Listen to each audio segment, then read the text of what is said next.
Bonjour à tous, Magali, fille de Lune Tarot, j'espère que vous allez bien. Le message de futur vous, super vous comme on l'appelle, eh ben ma foi, nous avons deux cartes qui se sont jetées, j'avais pris le Jungian Tarot, justement pour aller voir ces messages.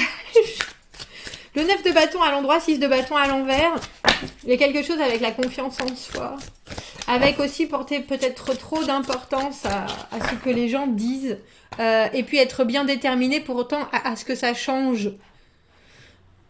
On va aller voir si elles réapparaissent. Je vais les laisser comme ça. Donc, message de super vous, futur vous, qui nous présente, vous dans le présent, votre alter ego du futur, la façon dont il vous voit, ce pourquoi il vous remercie, ce sur quoi il vous demande de vous concentrer, ce qu'il vous demande de laisser tomber, et puis ses conseils. On fera une extension à ce tirage si ça vous parle, si vous avez...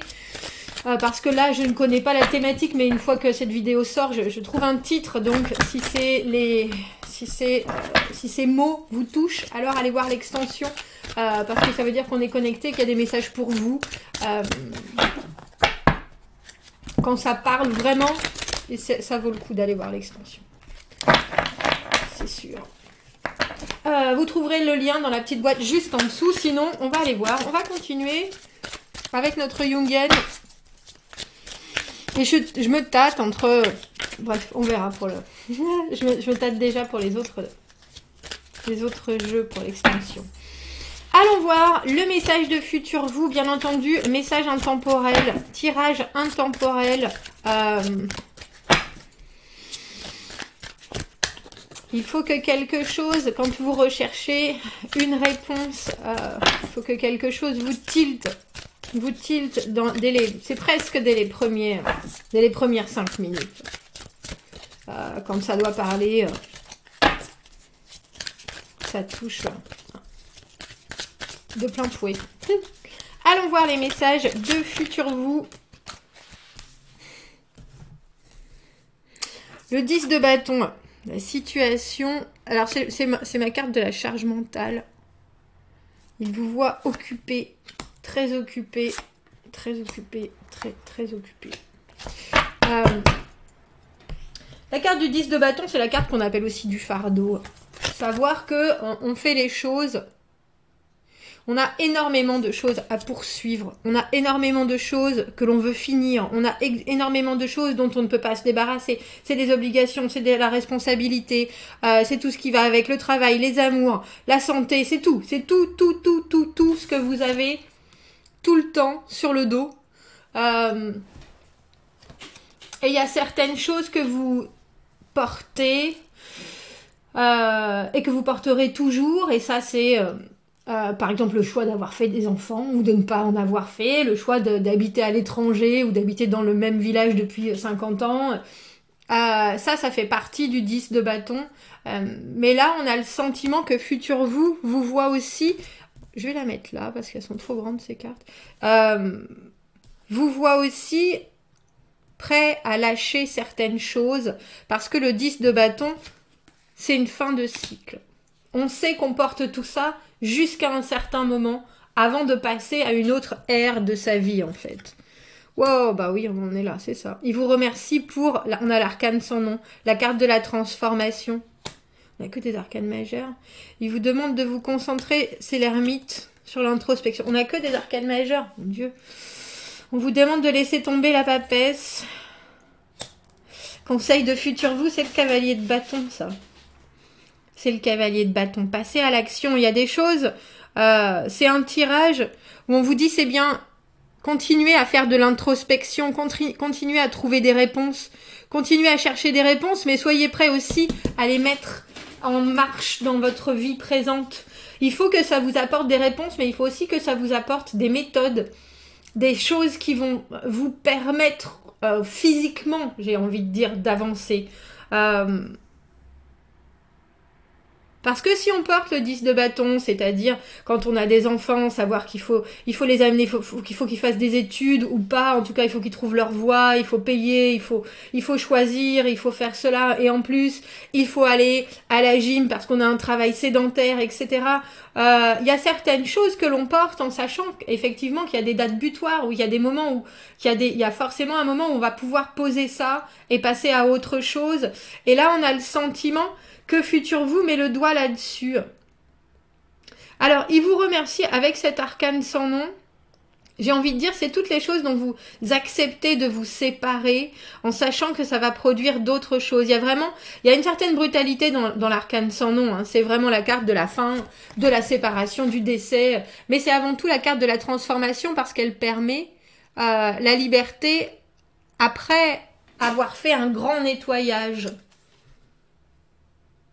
Et pour moi, j'ai le sentiment que Super Vous, Futur Vous, ce tirage, il met l'accent sur les difficultés que vous rencontrez, mais aussi votre résilience à vouloir passer à autre chose, à vouloir passer au niveau d'après, à accepter qu'il y a des débuts et qu'il y a des fins et que même si c'est long, même si c'est compliqué, il faut pourtant serrer les dents et amener les choses au bout.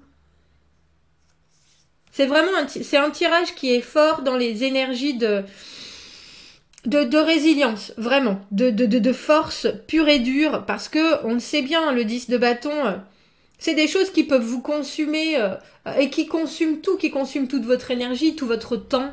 Mais c'est des choses aussi que vous faites en ayant les épaules en arrière, les pieds bien plantés dans le sol et les poings bien serrés en disant de toute façon je lâcherai rien, je vais amener les choses au bout et vous avez bien raison. Vous avez bien raison. J'aime beaucoup cette idée de transformation, c'est-à-dire qu'on voit que il y a certaines choses que vous êtes prêts ou que vous devez accepter en termes de terminer, justement en termes de terminologie, en termes de fin, en termes de je vois bien que ce travail ne me convient plus, je vais commencer à regarder, je vais accepter de le faire pendant encore 2 ans parce que j'ai le crédit de la maison, parce que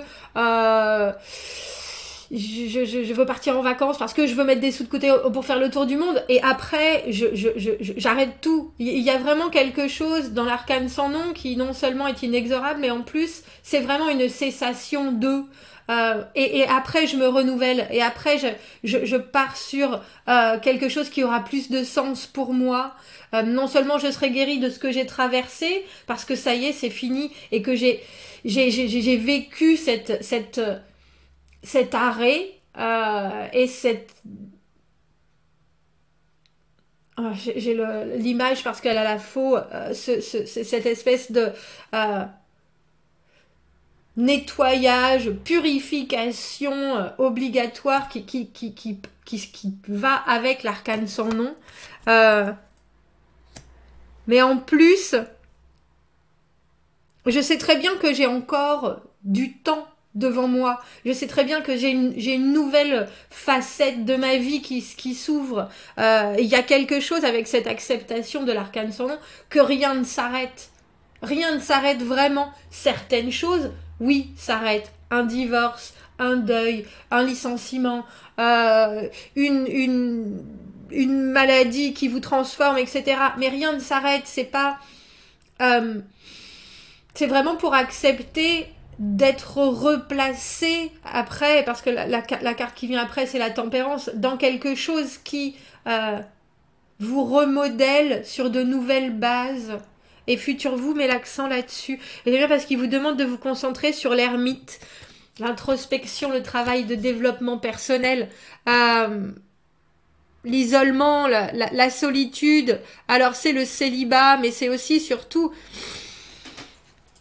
avoir la capacité parfois de se recentrer uniquement sur soi, de prendre du recul par rapport à tout, pour pouvoir justement mieux appréhender la suite, pour pouvoir trouver, creuser ce qui va vous dynamiser pour la suite, ce qui va mettre de la joie dans vos pas, ce qui va remettre de la créativité dans votre vie ou de l'énergie. Il y a vraiment, il vous demande de vous concentrer sur ces moments-là. L'ermite se pose des questions, mais il se pose des bonnes questions surtout. Et les bonnes questions, on peut se les poser uniquement quand on est soi-même seul dans sa bulle à chercher ces questions-là et ensuite, éventuellement, à trouver les réponses. Mais déjà, trouver la bonne question, c'est quelque chose qui est hyper important.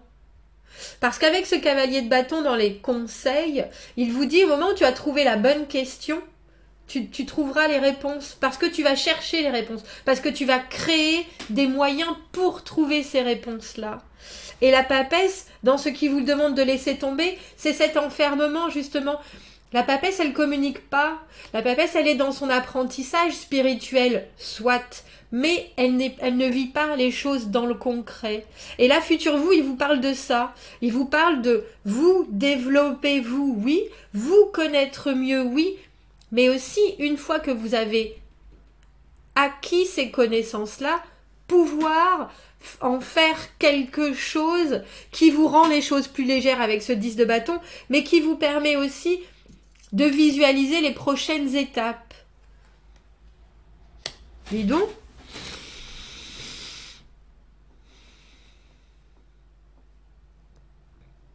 C'est intéressant d'avoir l'ermite et la papesse dans ce sur quoi il vous demande de vous concentrer avec ce voyage très... C'est personnel, c'est vraiment personnel, la différence entre la papesse, les voyages initiatiques, on appellera... La papesse, elle en a fait sa vie de la spiritualité.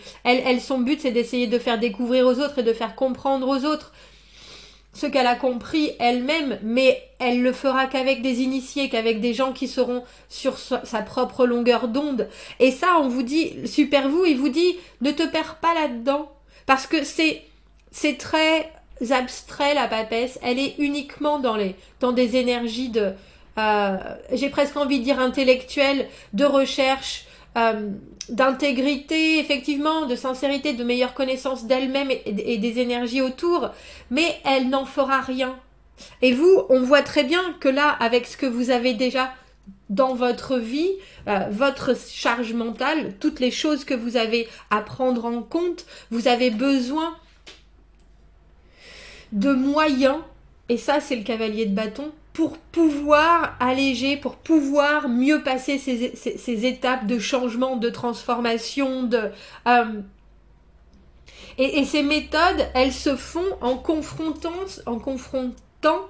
vos questions, vos réponses et le monde extérieur. Parce qu'à un moment, l'ermite, il est obligé d'aller donner quelque part en pâture au monde extérieur tout ce qu'il a réussi à découvrir en introspection. Sinon, ça sert à rien. Après l'ermite, la carte numéro 9, on a le 10, la carte de la roue de fortune. Le moment où enfin on comprend que la seule chose contrôlable dans l'univers, c'est nous-mêmes, et qu'on va être bradassé à droite, à gauche, mais il y a une évidence avec la roue de fortune, c'est que de toute façon, les choses, elles nous arriveront toujours. Il y aura forcément des éléments incontrôlables, et on voit bien que plutôt que ça ne devienne quelque chose pour vous qui est un vrai fardeau, vous avez la potentialité de trouver les réponses si vous vous posez les bonnes questions. Et quelque part, si vous ne vous perdez pas, parce que la papesse, c'est aussi l'intuition, mais c'est des signes qui sont basés sur une connaissance extrême de soi-même et de l'énergie, des énergies autour. Donc, on ne peut pas, quand on est papesse, confondre l'intuition et les signes, etc. Mais il faut déjà avoir un degré de connaissance phénoménal, autant sur soi que sur les connaissances externes, sur les éléments externes.